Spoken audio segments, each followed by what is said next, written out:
70살의 재혼한 남편이 다른 여자의 집에서 나오는 걸 봤어요. 속옷까지 들고 나오더군요.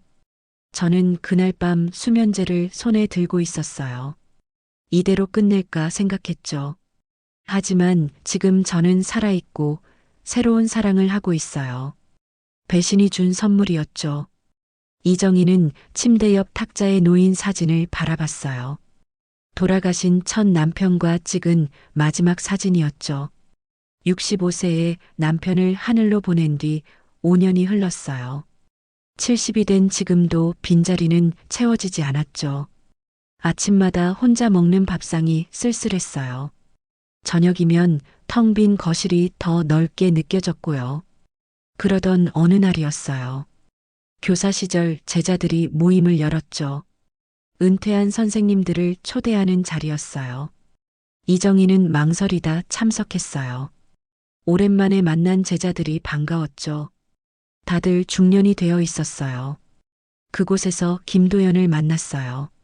제자의 아버지였죠. 은행 지점장을 하다 은퇴했다고 했어요. 68세의 품이 있는 신사였죠. 김도연도 호랍이었어요. 부인을 3년 전에 여의었다고 했죠. 이정희와 비슷한 처지였어요. 두 사람은 자연스럽게 대화를 나눴어요. 외로움에 대해서요. 빈자리에 대해서요. 서로의 아픔을 이해할 수 있었죠. 모임이 끝난 후에도 연락을 이어갔어요. 커피를 마시고 산책을 했죠. 조금씩 가까워졌어요. 석 달이 지났을 때 김도연이 고백했어요. 함께 여생을 보내고 싶다고요. 이정희는 놀랐어요. 이 나이에 다시 사랑이라니요. 하지만 마음이 움직였어요. 혼자 지내는 게 너무 외로웠거든요. 누군가와 아침을 함께 맞고 싶었어요. 저녁 뉴스를 보며 대화하고 싶었고요. 그래서 용기를 냈어요. 재혼을 결심했죠. 결혼식은 조촐했어요. 가족들만 모여서 식사를 했죠. 자녀들은 반대하지 않았어요. 엄마가 행복하면 된다고 했죠. 김도연의 자녀들도 마찬가지였어요. 축복 속에서 새 출발을 했어요. 이정희는 행복했어요. 다시 누군가의 아내가 됐으니까요. 외롭지 않을 거라 생각했죠. 신혼집은 이정희의 집이었어요. 첫 남편과 살던 아파트였죠. 김도연이 이사 왔어요. 짐이 많지 않았어요. 필요한 것만 가져왔다고 했죠. 이정희는 열심히 집을 꾸몄어요. 김도연이 편하게 지낼 수 있도록요. 새 이불을 사고 그릇도 바꿨어요. 마치 진짜 신혼부부처럼요. 처음 한 달은 좋았어요. 김도연은 다정했죠. 아침마다 신문을 읽어줬어요. 저녁엔 함께 드라마를 봤고요. 주말엔 근처 공원을 산책했어요. 이정희는 만족했어요. 이런 게 행복이구나 싶었죠. 혼자가 아니라는 게 이렇게 좋은 거구나 생각했어요. 하지만 두 달째부터 달라졌어요. 김도연의 외출이 잦아졌죠. 은행 동료들을 만난다고 했어요. 동창 모임이 있다고도 했고요. 처음엔 이해했어요. 남자들도 친구가 필요하니까요. 하지만 횟수가 늘어났어요. 일주일에 서너 번은 나갔죠. 그것도 저녁 늦게까지요. 이상한 건 또 있었어요. 외출할 때마다 정장을 입었죠. 넥타이까지 맸어요. 향수도 뿌렸고요. 친구들 만나는데 왜 그렇게 차려입냐고 물었어요. 김도연은 웃으며 말했죠. 은행 사람들이라 격식을 차려야 한다고요. 이정희는 그런가 보다 했어요. 은행 문화를 모르니까요. 집에 있을 때 김도연은 무심했어요. 이정희와 대화를 나누려 하지 않았죠. 텔레비전만 봤어요. 아니면 휴대폰을 만지작거렸고요. 이정희가 말을 걸면 건성으로 대답했어요. 신혼의 달콤함은 사라졌죠. 벌써 권태기인가 싶었어요. 하지만 재혼이니까 이럴 수도 있다고 생각했죠. 어느 날 아침이었어요. 김도연이 또 외출 준비를 했죠. 정장을 입고 넥타이를 맸어요. 이정희가 물었어요. 오늘은 누구를 만나냐고요. 김도연이 대답했죠. 은행 선배들이라고요. 중요한 모임이라 늦을 것 같다고 했어요. 이정희는 고개를 끄덕였어요. 조심히 다녀오라고 인사했죠. 김도연이 나간 후 이정희는 빨래를 했어요. 김도연의 셔츠에서 낯선 향수 냄새가 났어요. 여자 향수였죠. 이정희가 사준 향수와는 달랐어요. 가슴이 철렁했어요. 하지만 애써 외면했죠. 은행 사람 중에 여자도 있겠지 싶었어요. 옆에 앉았다가 향이 밴 거겠지 생각했죠. 며칠 후였어요. 김도연의 휴대폰이 울렸어요. 김도연은 화장실에 있었죠. 이정희가 대신 받으려 했어요. 그런데 화면에 뜬 이름을 보고 멈췄어요. 하트 표시와 함께 민주라는 이름이 떴거든요. 이정희는 받지 않았어요. 김도연이 나와서 전화가 왔다고 알려줬죠. 김도연은 당황한 표정으로 휴대폰을 가져갔어요. 그날부터 김도연은 휴대폰에 잠금을 설정했어요. 전에는 없었는데요. 이정희가 물었어요. 왜 잠금을 했냐고요. 김도연은 대수롭지 않게 말했죠. 보안 때문이라고요. 요즘은 다들 한다고요. 이정희는 더 묻지 않았어요. 하지만 마음이 불편했죠. 부부 사이에 비밀이 생긴 것 같아서요. 김도연의 행동은 점점 수상해졌어요. 전화가 오면 밖에 나가서 받았어요. 문자를 확인할 때는 몸을 돌렸고요. 이정희가 다가가면 휴대폰을 숨겼어요. 마치 뭔가를 감추는 것 같았죠. 이정희는 불안했어요. 하지만 직접 묻기는 두려웠어요. 진실을 마주하고 싶지 않았거든요. 어느 날 밤이었어요. 김도연이 잠든 사이 휴대폰이 울렸어요. 문자 알림음이었죠. 이정희는 유혹을 참을 수 없었어요. 살짝 화면을 봤죠. 잠금이 걸려 내용은 볼 수 없었지만 발신자는 보였어요. 또 민주였어요. 새벽 2시에 문자를 보낸 거예요. 이정희는 가슴이 답답했어요. 도대체 민주가 누구일까요? 다음 날 김도연은 일찍 나갔어요. 골프 약속이 있다고 했죠. 이정희는 집에 혼자 남았어요. 김도연의 옷장을 정리하다가 주머니에서 영수증을 발견했어요. 호텔 레스토랑 영수증이었죠. 2인분 식사였어요. 와인도 주문했더군요. 날짜를 확인해 보니 동창 모임 간다고 했던 날이었어요. 이정희는 손이 떨렸어요. 또 다른 영수증도 있었어요. 백화점 영수증이었죠. 여성 스카프를 샀더군요. 비싼 브랜드였어요. 이정희는 받은 적이 없었어요. 그럼 누구에게 준 걸까요? 이정희는 눈물이 났어요. 하지만 참았죠. 아직 확실하지 않으니까요. 오해일 수도 있으니까요.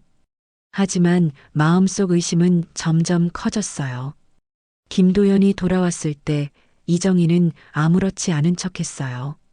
저녁을 차리고 대화를 나눴죠.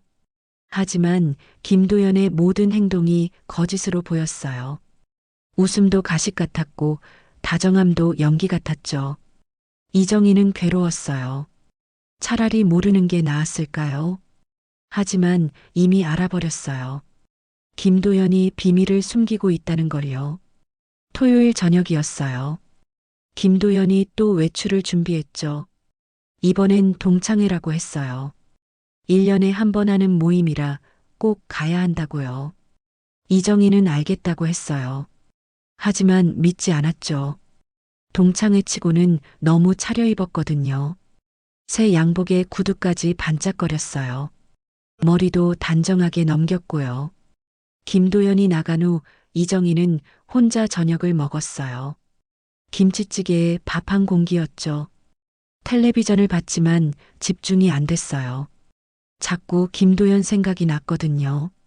지금 누구와 있을까? 정말 동창회일까? 아니면 다른 여자와 함께일까? 이정희는 상상하고 싶지 않았지만 자꾸 떠올랐어요. 9시쯤이었어요. 이정희는 창가에 서서 밖을 봤어요. 날씨가 좋았죠. 별이 반짝였어요. 그때였어요. 아파트 주차장에 낯익은 차가 들어왔어요. 김도연의 차였죠. 벌써 돌아온 거예요. 동창회 치고는 일찍이네 싶었어요. 그런데 이상했어요. 차에서 김도연 혼자 내린 게 아니었거든요. 여자가 함께 내렸어요. 50대 정도로 보였죠. 단정한 차림이었어요. 김도연과 팔짱을 끼고 있었어요. 두 사람이 웃으며 대화했어요. 김도연이 여자의 머리를 쓰다듬었어요. 그리고 포옹했어요. 길게요. 연인처럼요. 이정희는 숨이 멎을 것 같았어요. 눈앞이 캄캄해졌죠. 다리에 힘이 풀려 주저앉을 뻔했어요. 여자가 택시를 타고 떠났어요. 김도연은 손을 흔들며 배웅했죠. 그리고 아파트로 들어왔어요. 이정희는 급히 소파에 앉았어요. 평온한 척 텔레비전을 봤죠. 현관문이 열렸어요. 김도연이 들어왔어요. 피곤한 표정으로 인사했죠. 동창회가 재밌었냐고 이정희가 물었어요. 김도연은 그저 그랬다고 대답했어요. 이정희는 참을 수 없었어요. 방금 본 여자는 누구냐고 물었어요. 김도연이 당황했어요. 무슨 소리냐고 되물었죠. 이정희는 창문으로 다 봤다고 말했어요. 여자와 포옹하는 것까지요. 김도연은 변명했어요. 동창이라고요. 오해하지 말라고요. 하지만 이정희는 알았어요. 거짓말이라는 걸요. 김도연이 화를 냈어요. 의심하지 말라고요. 감시하지 말라고요. 이정희도 화가 났어요. 누가 먼저 거짓말을 했냐고요. 동창회가 아니었잖냐고요. 두 사람은 처음으로 싸웠어요. 목소리가 높아졌죠. 김도연은 방으로 들어가 문을 쾅 닫았어요. 이정희는 거실에 혼자 남았어요. 눈물이 흘렀어요. 그날 밤 이정희는 잠을 못 잤어요. 배신감에 몸서리쳤죠. 재혼한 지 1년도 안 됐는데요. 벌써 다른 여자가 있다니요. 그것도 집 앞까지 데려다 주다니요. 얼마나 무시했으면 그럴까요? 이정희는 분노와 슬픔이 뒤섞였어요. 첫 남편은 이렇지 않았는데요. 끝까지 사랑해줬는데요. 다음 날 아침 김도연은 사과했어요. 어제 너무했다고요. 하지만 진짜 동창이라고 우겼어요. 이름은 민주라고 했죠. 은행 동기라고요. 이정희는 믿고 싶었어요. 하지만 믿을 수 없었죠. 눈으로 본 걸 어떻게 부정하겠어요. 연인의 포옹이었는데요. 이정희는 고개만 끄덕였어요. 더 싸우고 싶지 않았거든요. 한 달이 더 지났어요. 김도연과 이정희의 사이는 점점 멀어졌죠. 대화도 줄었고 잠자리도 따로였어요. 김도연은 여전히 자주 외출했어요. 이정희는 더 이상 묻지 않았죠. 대답을 들어도 거짓말일 테니까요. 차라리 모른 척하는 게 편했어요. 하지만 마음은 죽어가고 있었어요. 어느 날 오후였어요. 김도연이 거실에서 이정희를 불렀어요. 할 말이 있다고요. 이정희는 불안했어요. 김도연의 표정이 심각했거든요. 둘이 마주 앉았어요. 김도연이 입을 열었죠. 이혼하자고요. 이정희는 예상했지만 충격이었어요. 가슴이 무너지는 것 같았어요. 이유를 물었어요. 김도연은 성격 차이라고 했어요.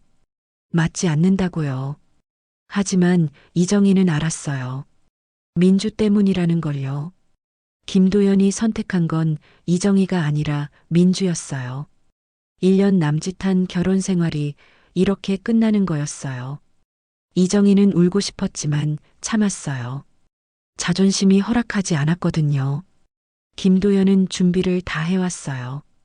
이혼 서류까지 가져왔죠. 변호사와 상담도 했다고요. 재산 분할안도 만들었고요. 이정희는 어이가 없었어요. 언제부터 준비한 거죠? 아마 오래전부터겠죠. 민주를 만난 때부터일지도요. 이정희는 쓴웃음을 지었어요. 완전히 속았구나 싶었어요. 재산 분할이 문제였어요. 재혼할 때 재산을 합쳤거든요. 이정희의 퇴직금과 김도연의 퇴직금을요. 집도 공동 명의로 바꿨고요. 이제 그걸 나눠야 했어요. 김도연은 반반씩 나누자고 했어요. 법적으로 그게 맞다고요. 이정희는 억울했어요. 평생 모은 돈인데요. 하지만 법은 김도연 편이었어요. 변호사를 만났어요. 이정희도 따로 상담을 받았죠. 결과는 비슷했어요. 재산을 반으로 나눠야 한다고요. 1년밖에 안 살았어도요. 김도연이 바람을 피웠어도요.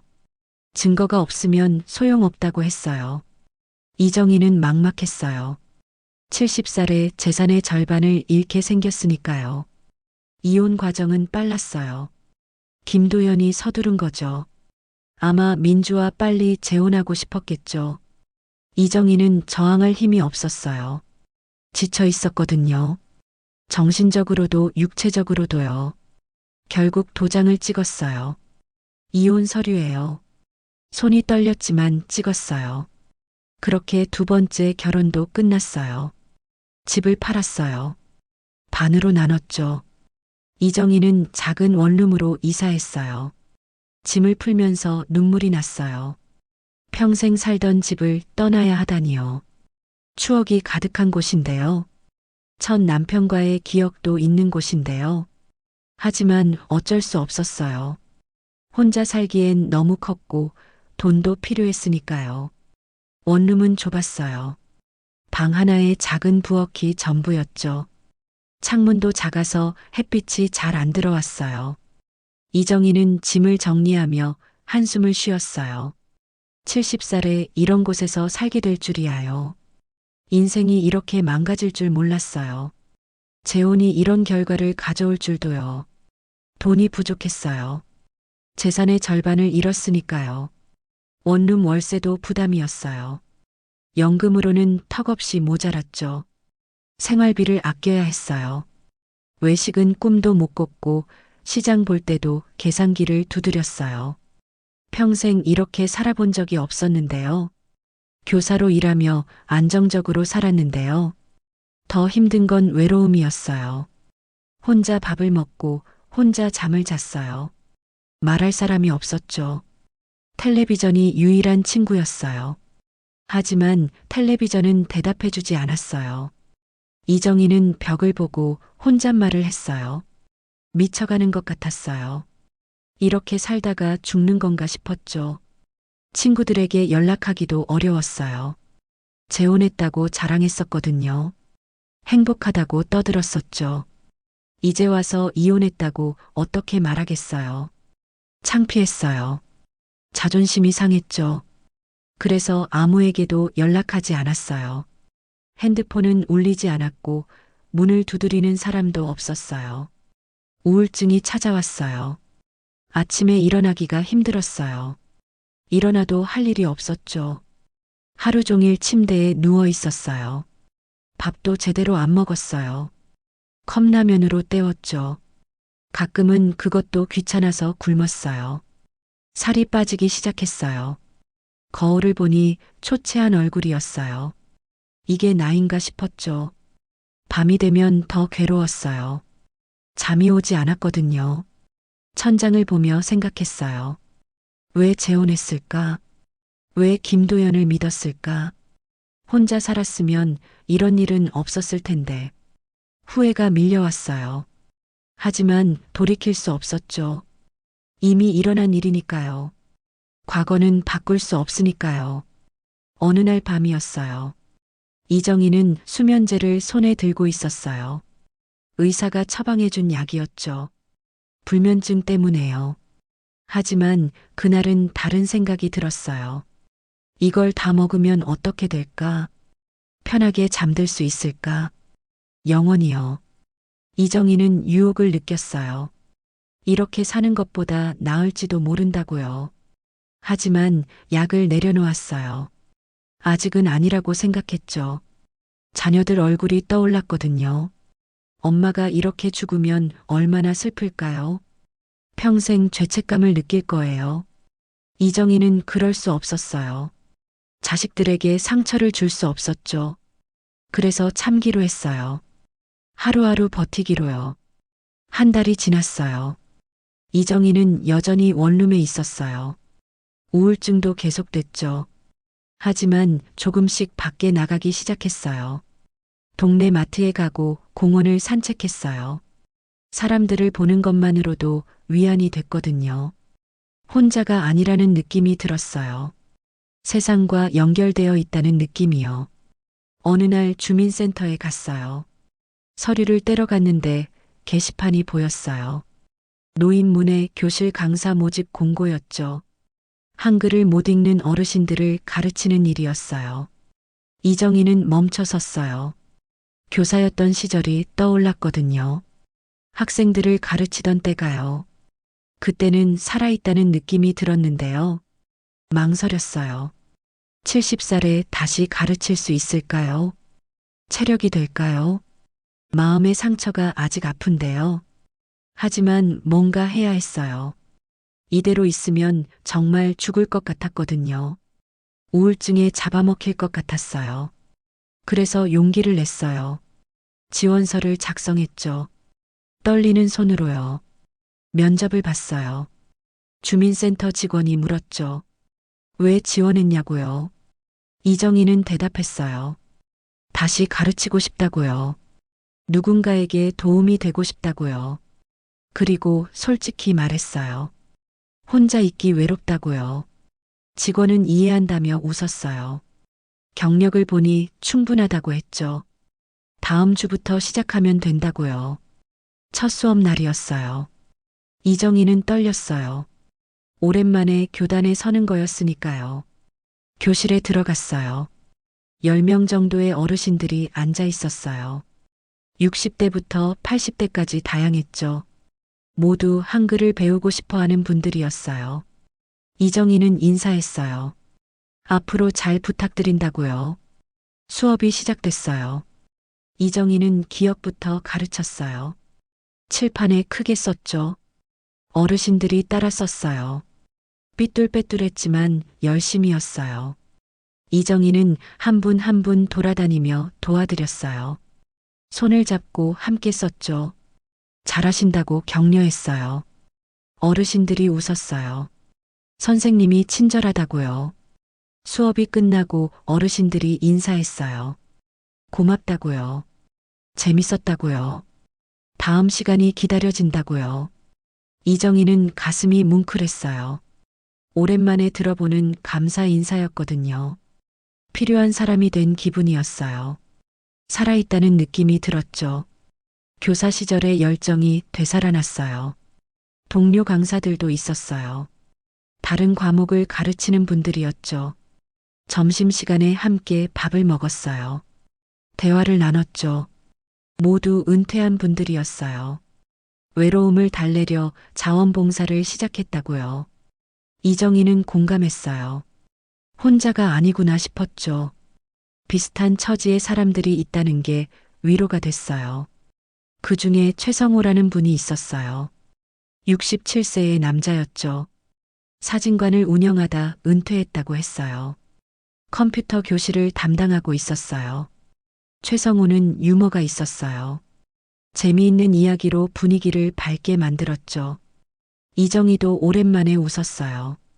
진짜 웃음이었어요. 억지로 짜낸 게 아니라요. 최성호가 제안했어요. 수업 끝나고 커피 한잔 하자고요.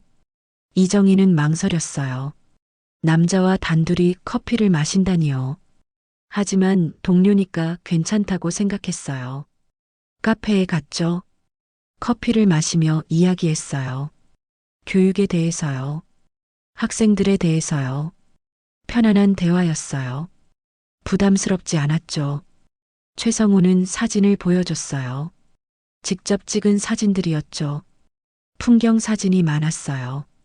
산과 바다와 꽃들이었어요. 아름다웠어요. 이정희는 감탄했어요. 최성호가 말했죠. 은퇴하고 취미로 시작했는데 이제는 삶의 낙이라고요. 카메라를 들면 세상이 다르게 보인다고요. 시간이 흘렀어요. 이정희는 문해 교실에 적응했어요. 어르신들과 정이 들었죠. 이름도 다 외웠어요. 각자의 사연도 들었고요. 한글을 배우려는 이유가 다 달랐어요. 손자에게 편지를 쓰고 싶어서, 간판을 읽고 싶어서, 성경을 읽고 싶어서, 이정희는 그들의 꿈을 응원했어요. 최성우와도 가까워졌어요. 매주 커피를 마셨죠. 때로는 식사도 함께 했어요. 대화 주제가 늘어났어요. 인생 이야기도 나눴죠. 최성우도 이혼 경험이 있었어요.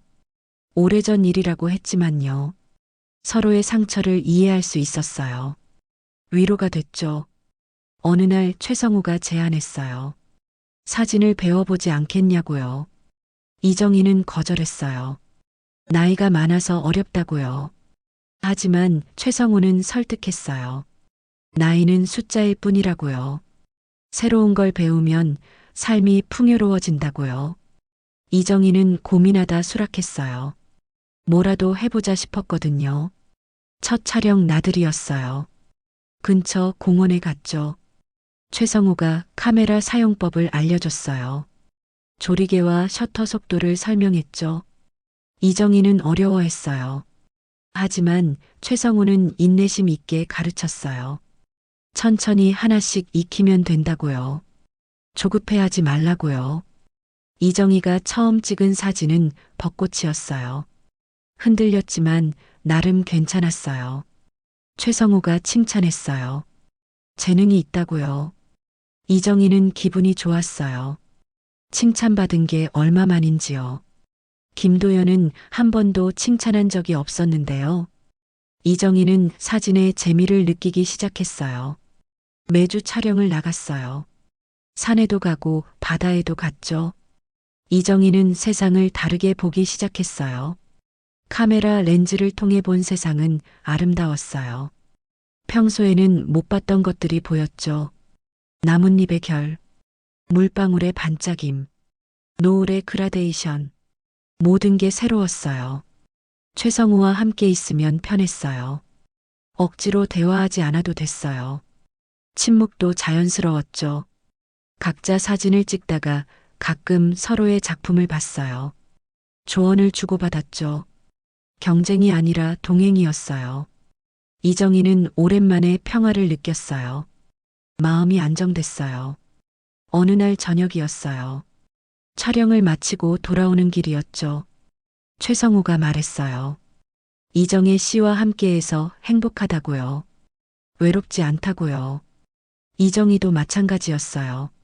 하지만 선뜻 대답하기 어려웠어요. 김도연의 상처가 아직 남아 있었거든요. 다시 믿기가 두려웠어요. 최성우는 이해한다고 했어요. 서두르지 않겠다고요. 그냥 좋은 친구로 지내자고요. 필요하면 언제든 곁에 있겠다고요.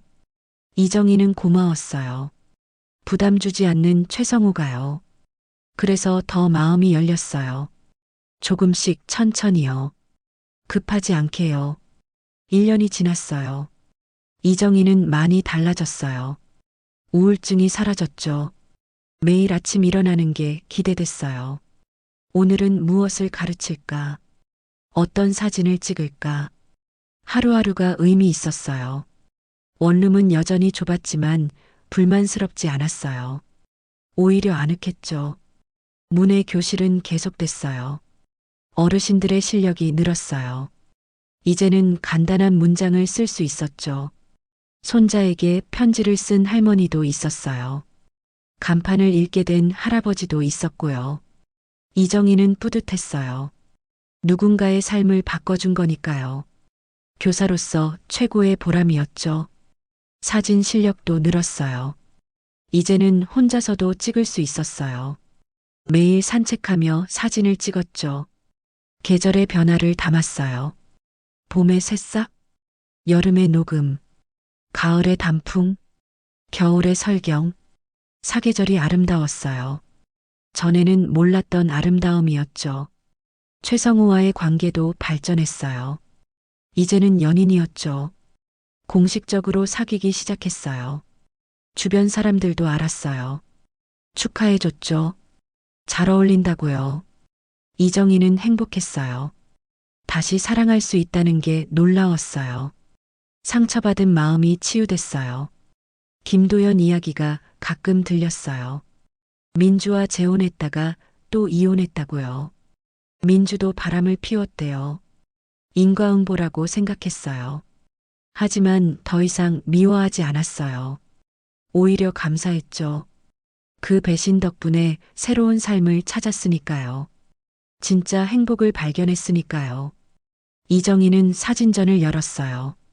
작은 갤러리에서요. 황혼의 빛이라는 제목이었어요. 1년 동안 찍은 사진들을 전시했죠. 많은 사람이 왔어요. 문에 교실 어르신들도 오셨고요. 자녀들도 왔어요. 모두 감동했다고 했어요. 사진에서 희망이 느껴진다고요. 최성우가 옆에서 박수를 쳤어요. 자랑스럽다고 말했죠. 이정희는 눈물이 났어요. 행복의 눈물이었어요. 70살에 이런 날이 올 줄 몰랐어요. 새로운 시작이 가능할 줄 몰랐죠.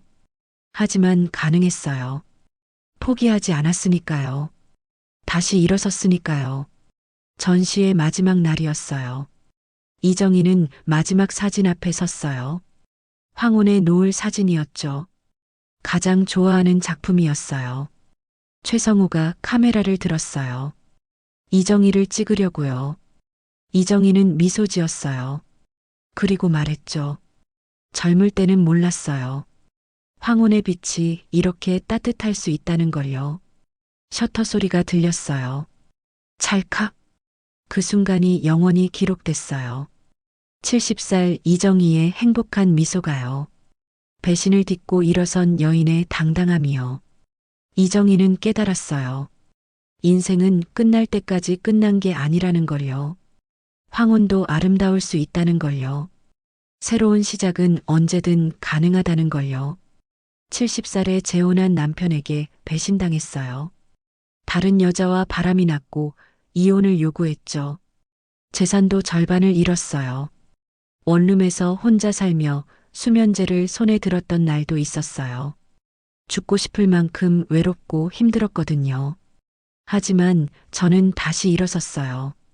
노인문의 교실 강사가 됐고 사진이라는 새로운 취미를 찾았어요. 그리고 최성호라는 좋은 사람을 만났죠. 진정한 동반자를요. 배신의 상처가 오히려 저를 더 강하게 만들었어요. 여러분도 혹시 배신으로 아파하고 계신가요? 나이 들어 혼자 남겨졌다고 절망하고 계신가요? 포기하지 마세요. 황혼에도 새로운 시작은 가능해요. 오히려 황혼의 빛이 더 따뜻하고 아름다울 수 있어요. 저는 이정희예요.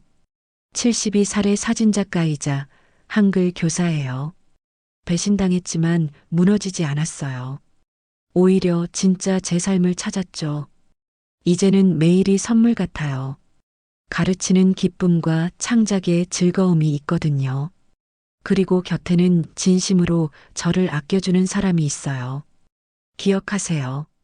인생은 끝날 때까지 끝난 게 아니에요. 몇 살이든 다시 시작할 수 있어요. 상처는 아프지만 그것도 삶의 일부예요. 그 상처를 딛고 일어서면 더 단단해질 수 있어요. 더 지혜로워질 수 있어요.